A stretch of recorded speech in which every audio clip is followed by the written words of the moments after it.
right into this. But before we do, I want to mention I have quite a good track record with this game.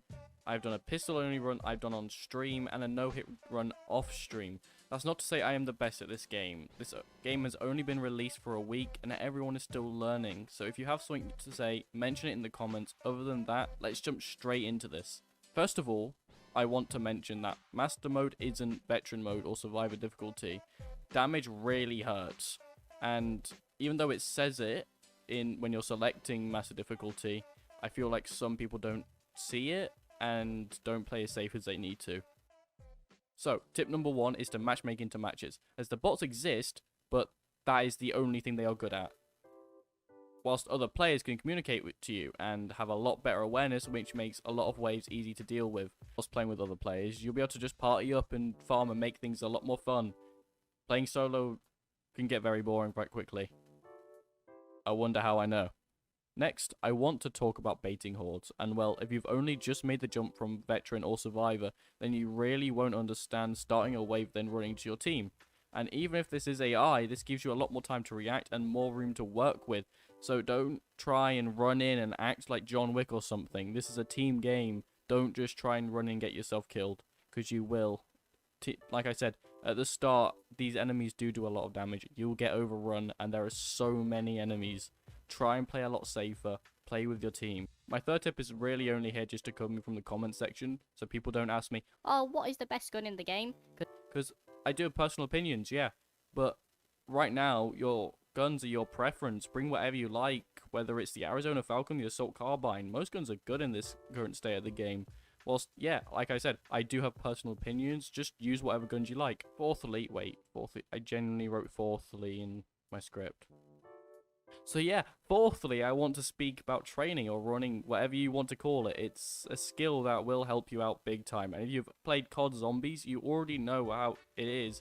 It's just a matter of translating it to VR. For players who have only just heard about training, it's where you loop zombies in a circle, where it's short enough so where the loop doesn't back in on itself and surround you, and where it's not close enough that zombies can hit you from. And can easily be one of the hardest things to learn, but once you get the hang of it, it will be like a piece of cake, I guess. And you'll easily be able to run a train with multiple people and easily be able to run around the boss and just survive. To be honest, this tip will also help you if you're soloing stuff. So yeah, if you actually do want to solo, this tip is just here. That's it. This is the only tip for you guys soloing it. But that also leads me into the next tip. Communication is a big thing when you are in a master or nightmare, and will save you so many times. It's unbelievable just how simply saying where a horde is coming from can save someone who was unaware or too close up to the horde that might have spawned before. And to help, I'm going to give you guys a few things you can say or call out hordes for some levels. I hope you don't mind my crude drawings, all there really is. Until someone screenshots the areas from a top-down view, this is all I can really do. So let's start with this area on Skid Row. There are 4 spawns, and they have quite easy to understand callouts. The spawn here, which is kind of willy, it's what I call safe house, because it's near the safe house. And the spawn opposite, I call that cargo, as well, that's where the cargo container at the end takes you to the next area. So, yeah, quite simple. The next one, just above that, I call wire, because that is where the tentacles wrap around the wire. I really struggled with a call out there, to be honest. And finally, there is car.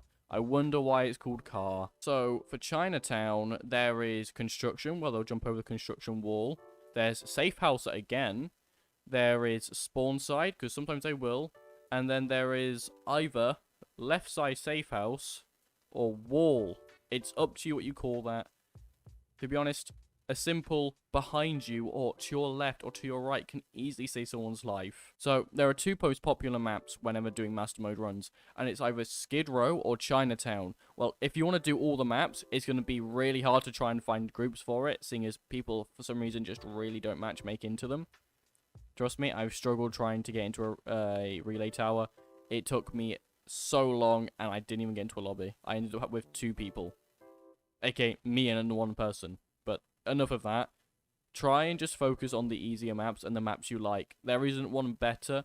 Like, yeah, there's Skid Row, which is a lot of enemies. It takes a bit longer than Chinatown, but there are more ammo boxes, whilst basically Chinatown is the exact opposite. It has a few less waves, it feels like, and it's a lot shorter. And I would say, for some people, I think the boss room's a bit easier. But there are fewer ammo boxes, so try and pick your poison. Pick whatever map you want to farm for your attachments. Or if you're just doing this for all the master mode things, you might just want to get a squad, so you're not having to suffer with matchmaking. Actually, no, if everyone match makes for it, then it'll make the wait times less. Everyone just go relay tower.